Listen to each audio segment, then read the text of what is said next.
আজকে আমরা এই দুটি শব্দের উচ্চারণ নিয়ে কথা বলবো। নাম্বার 1, ওয়াক, যেটা সঠিক উচ্চারণ হবে woke, woke, woke in the morning, woke in the morning.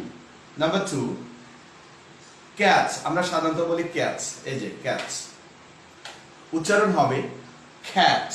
The correct pronunciation is cat. আমরা ওকের সেকেন্ড ফর্ম সাধারণত বলে থাকি walked, walked, অনেকেই বলে থাকে। The correct pronunciation is oaked, oaked. The second form and third form are very similar. Catch-এর second form এবং third form coat, coat. I can quote a cat. I can quote a cat. আমি একটা বিড়াল ধরলাম। So stay with English Milestone.